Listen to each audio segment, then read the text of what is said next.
네, 안녕하세요. 최고의 주간 경제 리포트 김유미입니다. 미국의 연방준비제도가 현지 시각으로 26일이죠. 이 정책금리를 2%에서 2.25%로 0.25%포인트를 올렸습니다. 올해 들어서 세 번째 금리 인상이라고 할 수 있는데요. 오늘 1부에서는 미국 금리 인상에 대한 주제로 이야기를 나눠보도록 하겠습니다. 오늘도 현대경제연구원 최홍호 고문 나오셨습니다. 고문님 안녕하세요. 네, 반갑습니다. 우리 경제의 혈압이라고 말할 수 있는 금리 미국이 올렸습니다. 근데 우리는 쫓아서 못 올리고 있습니다. 무슨 사유가 있는지 한번 알아보도록 하겠습니다. 네, 그렇다면 주간 경제 리포트 본격적으로 시작을 해보도록 하겠습니다. 네, 9월 26일 미국의 연방준비위원회가 시장의 예상대로 금리를 0.25%포인트 올렸습니다. 연준의 정책금리 목표가 2%대가 됐고 또 이렇게 되면서 한국의 금리 방정식이 굉장히 복잡해졌는데요. 전체적인 평을 한다면 어떨까요, 고객님? 2008년 이후 10년 만에 2%대로 지금 올라왔어요. 네. 그리고 이제 0.75%포인트 차이가 지금 나는 한국과 미국과의 금리 차가 이제 발생이 됐고요.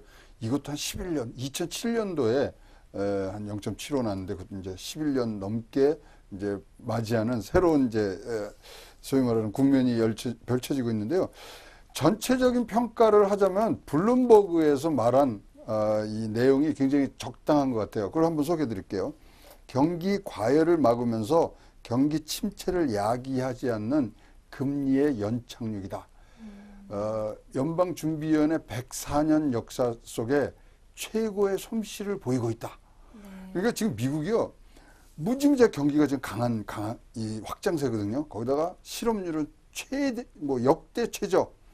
투자 소비들은 뭐 지금 강한 이 증가세를 보이고 있는 가운데 그것을 잘 조정해서 지금 뭐 연착륙을 시키고 있는데 최고의 솜씨라는 거예요. 네. 그래서 전체적으로 보면은 지금 연준이 이렇게 금리를 올렸던 게 94년, 99년, 그리고 2004년 세 번에 최근에 있었는데 세 번 다 굉장한 이 후폭풍이 있었어요. 네. 그 94년도 같은 경우에는 아시아 금융위기로 갔었고요.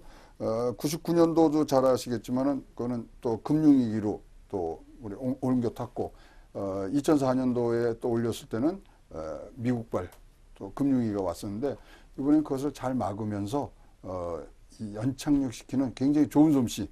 그래서 사실 이제 다들 예상을 했었어요. 99% 이상 이번에 올린다 그랬는데 이런 거 한번 올리면은 세계적으로 파열음이 났거든요. 네. 근데 굉장히 조용해요, 지금.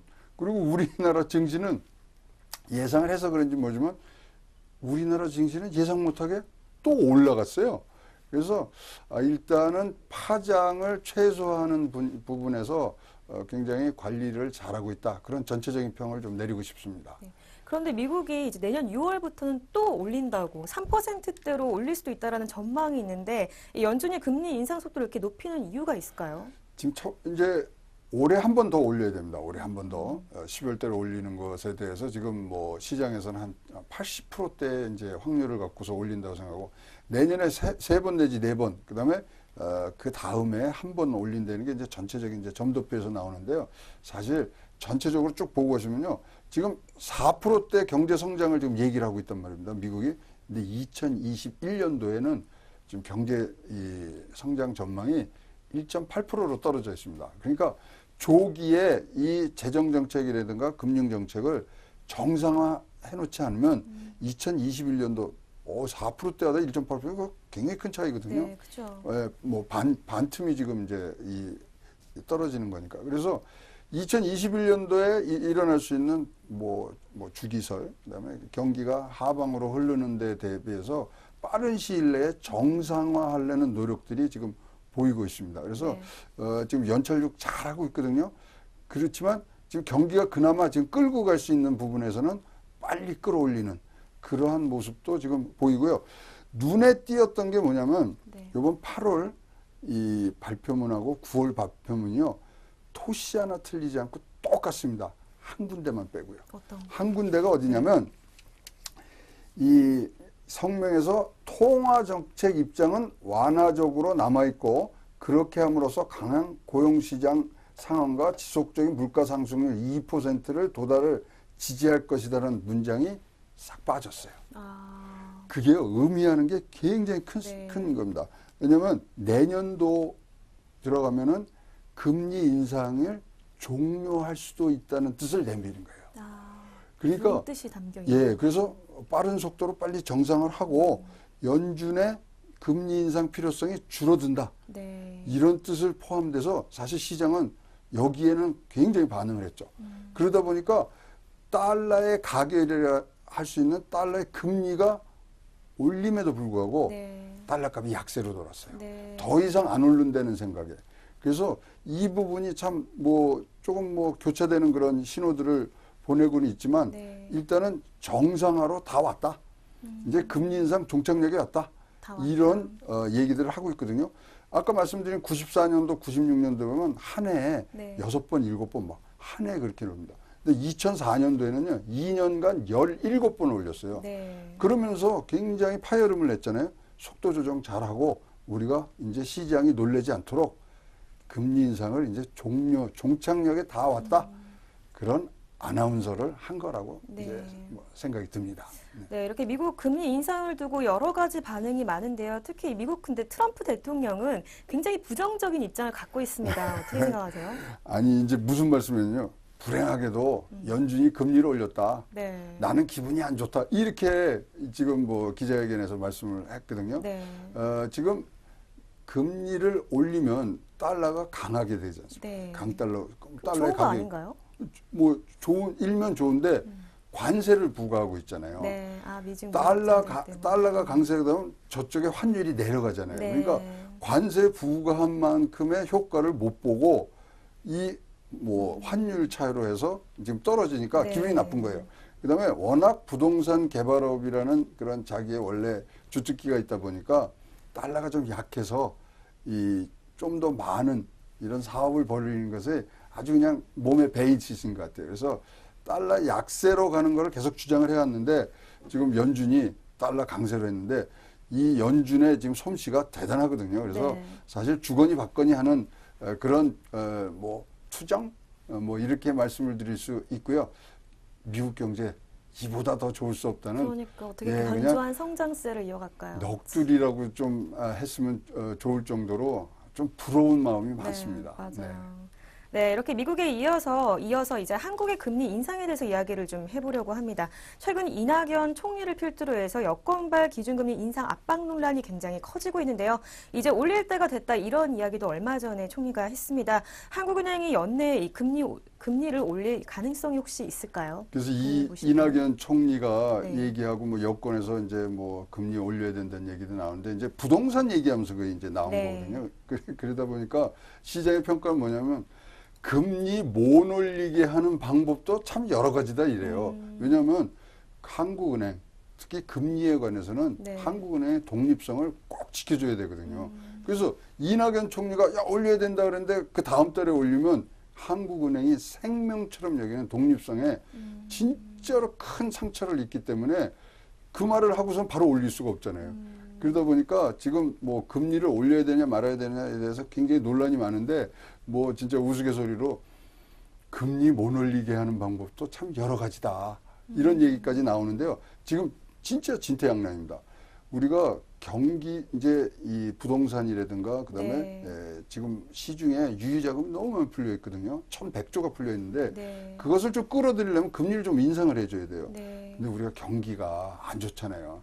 그러니까 아까도 말씀드린 대로 금리라는 것은 우리 혈압이거든요. 혈압인데 지금 막 이 혈압을 막 올려줘야 되느냐 내려줘야 되느냐 자기 몸 상태에 따라 틀린데 너무나 지금 몸이 지쳐 있는 상태에서 혈압만 높으면 땀만 나고 더 몸이 안 좋아지는 상태로 갈 수 있거든요. 그래서 경기가 침체될 땐 절대로 해서는 안 되는 게 금리 인상입니다. 그래서 지금 금리 인상을 해야 되느냐. 오히려 금리 인하를 해서 경기를 부양을 시켜야 된다는 얘기들도 많고요.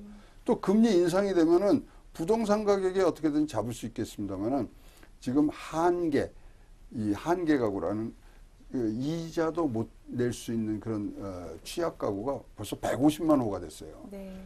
우리 1%만 올리면요 9조 원이라는 또 추가적인 지출이 생각돼야 되니까 이러지도 못하고 저러지도 못합니다.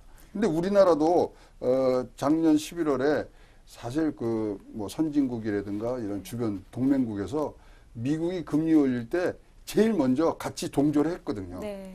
근데 턱 올려놓고 지금 10개월째 움직이질 않잖아요. 네. 그래서 굉장한 지금 고민에 이주열 총재의 고민이 날이 가면 날이 갈수록 지금 깊어지리라고 생각합니다. 네, 한국은행 총재는 어떤 생각 갖고 있나요? 기준 한국은행 총재는 지금 경기 상황이나 그다음에 고용률 이런 것들이 네. 금리를 인상하기에는 아직 미흡하다. 그 네. 기자들 만나서 뭐 육성으로 네. 말씀을 하셔서 조금 더 견조한 성장세를 보기 전까지는 아마 금리 인상을 하기는 어렵고요. 또 바로 올릴 수 없어요. 지금 이렇게 정치권에서 하는 자체가 저희는 뭐 이해를 못 하겠습니다만은 그래서 뭐 이 배나무 밑에서 각근을 고쳐 안 매는 우리 한국의 이런 풍습으로 봤을 때 그 말 네. 나왔다고 인상하면은 이 큰 이 사단이 납니다. 그리고 네. 벌써 한국은행 노조는 왜 그런 말을 하느냐, 왜 독립성을 뭐 침해하는 얘기를 하냐 벌써 뭐 성명을 냈고요. 그래서 우리가 지켜줘야 될 부분들은 지켜줘야 되고 파월 의장이 트럼프 아까 말씀하셨지만 네. 파월 의장이 무슨 얘기를 했냐면 정치적 요인을 금리 인상 결정에 전혀 넣지 않는다. 그러니까 독립성. 독립성을 지키겠다. 네. 그래야 이 네. 뭐 소위 말하는 견제와 균형이 맞아지는 부분들이 있습니다. 그래서 지금 제일 고민스러운 분이 사실 이주열 총재 거예요. 네. 올리지도 못하고. 어떻게 해야 될지 진퇴양난의 진퇴양난이죠. 상황이죠. 네. 근데 이렇게 한국의 기준금리가 인상되는 거는 사실 부동산 가격과도 굉장히 연관이 많이 돼 있잖아요. 이 기준금리 인상으로 부동산 가격을 잡을 수 있다 이런 이야기도 나오는데 어떻게 생각하세요? 기본적으로요. 금리로 부동산 가격을 잡는다는 생각을 하는 것 자체가 네. 굉장히 잘못된 생각입니다. 아. 금리는 진짜 큰 칼이에요. 네. 굉장히 큰 칼이라서 조금만 움직여도 여러 군데 영향을 미칠 수 있거든요. 부동산 가격뿐만 아니라 환율이 움직이면 수출, 그다음에 우리가 또 굉장히 이 개방형 경제를 갖고 있기 때문에 수입하는 뭐 대금 문제 이런 것에 여러 군데 한 번에 걸릴 수가 있는데 그 부분을 간과하고 부동산 가격, 사실 부동산 가격이라는 것은 어떤 상황의 결과론이거든요.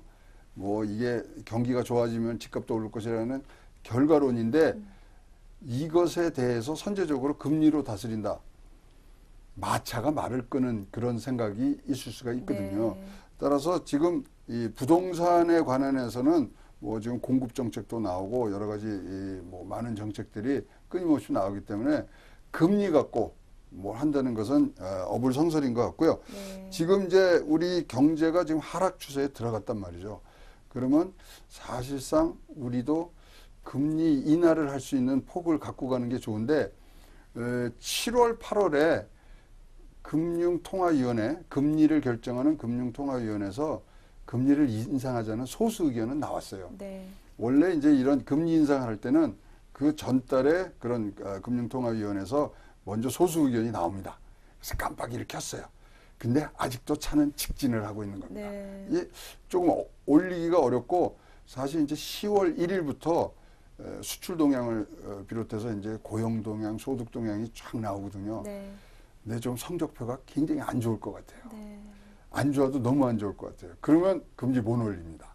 그래서 여러 가지 지금 정황을 보고 지금 결정을 하시겠습니다만은 현재 미국의 이제 12월 달에 올리면 이제 1% 차이가 나거든요. 우리나라에서 이제 뭐 금리 차가 이렇게 크면은 외국 자본이 이제 뭐 탈출하는 부분이 네. 시작점이 사실은 1% 정도 돼요. 1% 되면 빠지기 시작하는데 빠지면은 한 5조씩 빠지거든요. 그래서 그런 현상에 대한 뭐 방어책으로 금리를 올리는 거라는 뭐 금리 올려야 되는 그런 당위론. 그렇지만 경제가 너무 나쁘다는 또 당위론. 이런 것들이 혼합해서 올린다면 11월 달에 올리는 거고 만약에 더 경기가 나빠서 지금 못 올린다 그러면 조금 더 우리가 인고의 시간이라 그래야 되나요? 조금 더 지금 저금리로 네. 조금 더 가야 되는 그런 부분들이 있을 것 같습니다. 네, 고모님이 말씀해 주신 대로 우리나라는 경기 하강 국면을 맞고 있는데요. 미국은 금리 인상에도 불구하고 굉장히 지금 견조한 성장세를 보이고 있습니다. 그런데 미국이 이렇게 금리 올릴 때마다 미국은 견조하지만 이 나라 주변에 있는 신흥국들은 부도 위기에 맞고 있는 국가들이 많습니다. 아르헨티나도 그렇고요. 국제시장에서는 이 미국 금리 인상에 대해서 어떻게 반응을 하고 있나요? 바로 필리핀, 홍콩, 인도네시아 네. 바로 뭐 그날 당일날 올렸어요.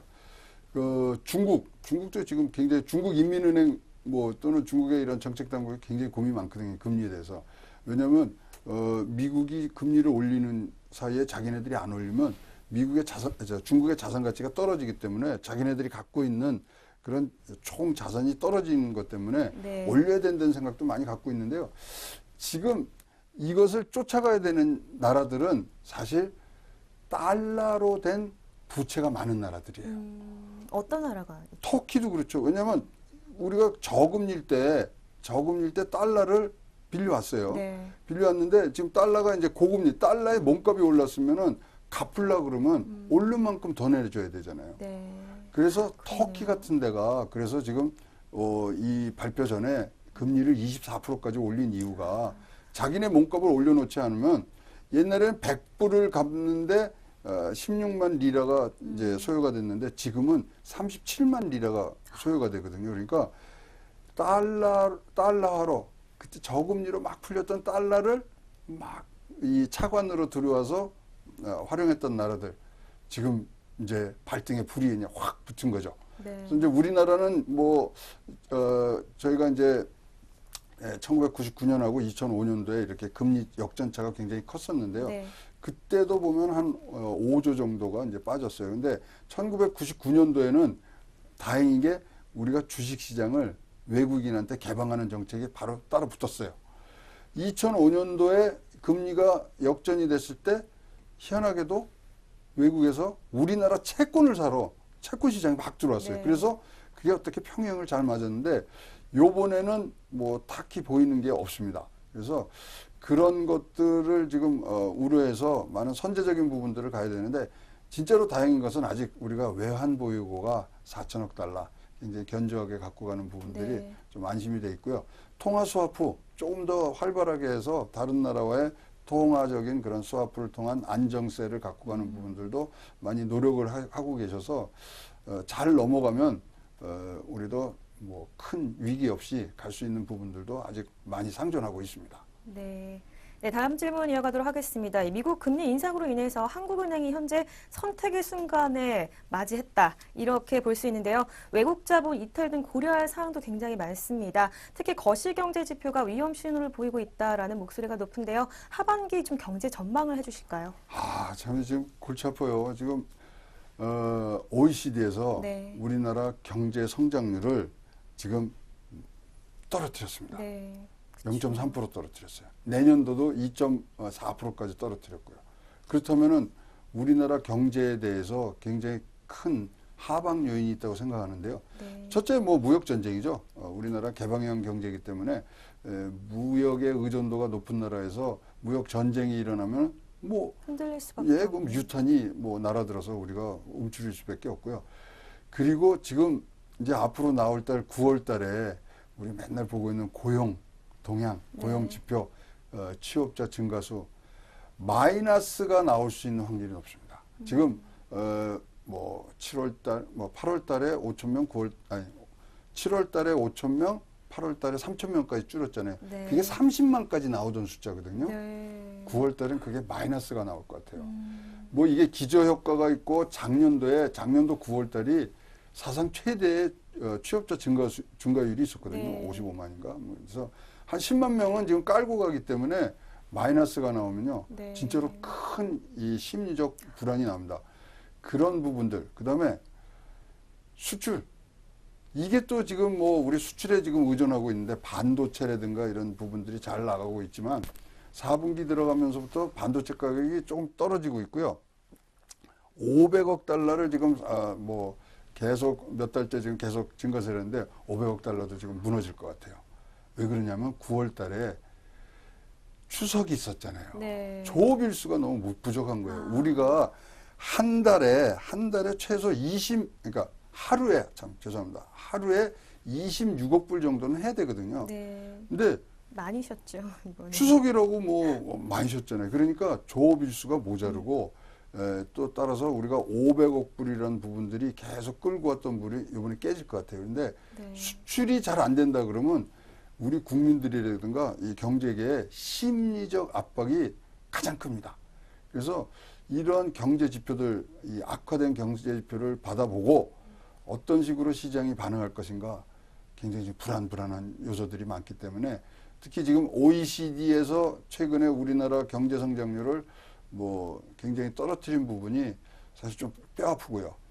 이런 것들이 합해졌을 때 과연 자본 이탈로 이 해외 자본들의 이탈로 이어질 것이냐. 네. 해외 자본은 딴 거 없어요. 우리나라의 자산 가치가 떨어지고 수익률이 떨어지면 나가는 거거든요. 그래서 뭐 기업의 실적이 안 좋고 거시 지표가 안 좋다고 판단이 되면 나가겠죠. 그런 걸 또 어떻게 잡아야 되느냐. 이 게임이 계속 되는 거고요. 그러면 외국 자본이 나가면 이게 악순환이 돼요. 그럼 우리나라의 원화 가치가 또 하락을 합니다. 그런 등등이 지금 이어지는 부분들이 과연 어떤 식으로 전개될 건지 굉장히 뭐 조바심보다는 네. 좀 위기감이 많이 느껴지는 그런 가을의 초입입니다. 네. 네, 말씀 잘 들었습니다. 일부에서는 미국 금리 인상에 대해서 이야기를 나눠봤습니다. 대내외 변수가 좋지 않은 상황인데요. 이 미국발 금리 인상 충격파에 잘 대비할 수 있는 안정적인 대책들이 많이 나오기를 기대하겠습니다. 네, 최영우의 주간경제 리포트 1부에서 준비한 소식은 여기까지입니다. 2부 곧 시작하니까요. 2부 함께해 주시고요. 시청해주신 여러분 고맙습니다.